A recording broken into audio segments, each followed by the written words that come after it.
Hi friends, நம்ம இப்போ இருக்க பிளேஸ் பார்த்திங்கன்னா சென்னை மஃப்சில் பஸ் டெர்மினஸ். இதாங்க ஏசியாலே பிக்கெஸ்ட் பஸ் ஸ்டாண்ட், அதுவும் நம்ம தமிழ்நாட்டில் இருக்குது. இந்த பிளேஸ் ஓப்பனிங் அப்போ நான் போயிருக்கேன், சூப்பராக இருக்கும்.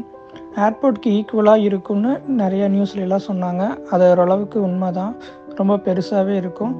பட் இப்போ ரீசெண்டாக எல்லா நியூஸ்லேயும் இந்த பஸ் ஸ்டாண்டை பற்றி நெகட்டிவாகவே சொல்கிறாங்க. ஏன்னு தெரியல.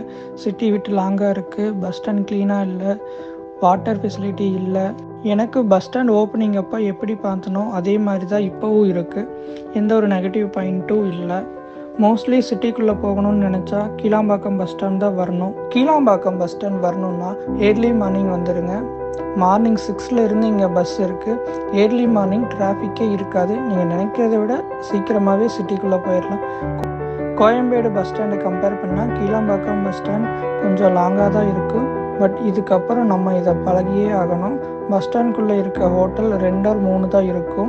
2 பரோட்டா 70 ரூபா, 2 சப்பாத்தி 70 ரூபா, ஒரு சிக்கன் பிரியாணி 250 ரூபா, அந்த மாதிரி ப்ரைஸ் அதிகமாகவே இருக்கும். ஃபுட் குவாலிட்டியும் நல்லா இருக்காது. பஸ் ஸ்டாண்ட் ஃபுட் சாப்பிட்டுக்கலாம்னு நினைக்காதீங்க, ஃபுட் குவாலிட்டி நல்லாவே இருக்காது. ஸோ வீட்டிலேருந்து வரும்போதே சாப்பிட்டு வந்துடுங்க. நீங்கள் சென்னை மஃப்சில் பஸ் டெர்மினஸ் வரணும்னு நினச்சிங்கன்னா ஒன்று ஏர்லி மார்னிங் வாங்க, அப்படி இல்லைன்னா லேட் நைட்டில் வாங்க.